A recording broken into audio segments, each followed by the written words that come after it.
How y'all doing?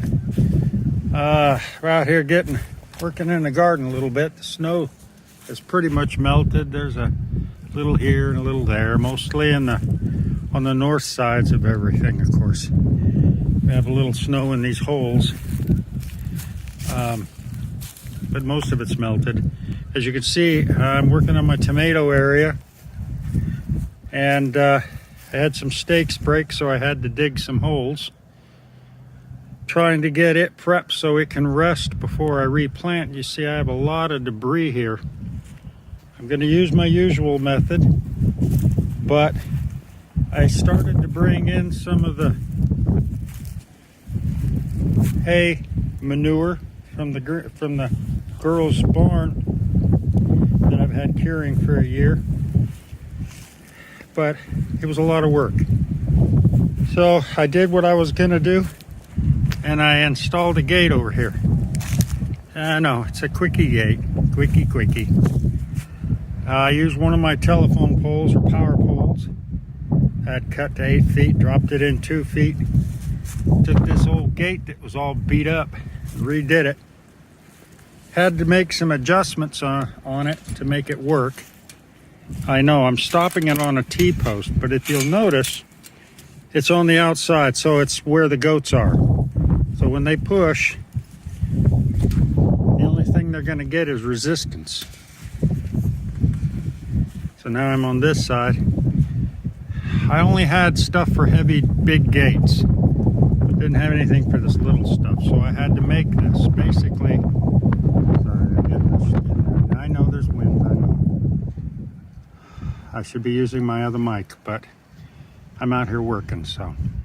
I cut the straps, drilled them, leveled them out, used my torch, just kind of flattened them out so that I could screw down on it.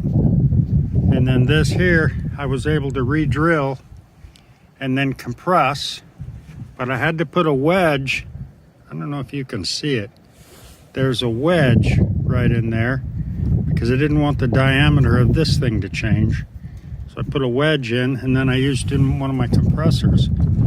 I crashed that thing together, as you can see, and then set a bolt through it. I didn't do the same down here though.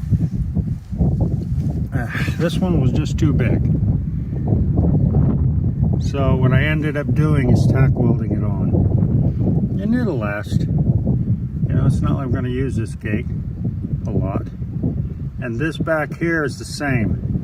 I cut the straps off, drilled them, and flattened them out with my torch. And then bolted it all together. Yeah, trying to save a buck, and I had all this old gate material laying around in a bucket. Held my door open out in the other part of the house. This was a lot better use for it. So it's good to go now. I can go ahead and wheel that thing in, and wheelbarrow in and out rather than trying to throw it from this side all the way over there.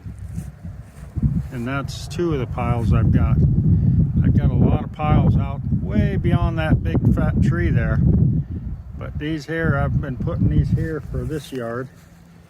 That's where last year's pile was. So it just keeps bringing it in, leveling it out. I really don't want to till this under. I want to try to keep the foods, you know, the soil web going without it being tore up and killing all the worms. The cats, they like to fiddle fart around in it. So I'm gonna go ahead and level it all out, cardboard it, and cover it with another layer of hay once I get all that black stuff put in. So it'll be 4 to 6 inches deeper, but it was last year, and as you can see, it's compressed a lot.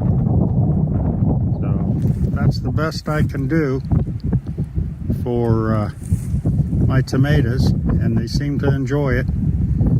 And this year we'll go ahead and reduce the number of tomato plants because we made so many last year I couldn't even give them all away. So we are going to reduce and see where that goes. All right, it's cold as heck down here. Bye-bye.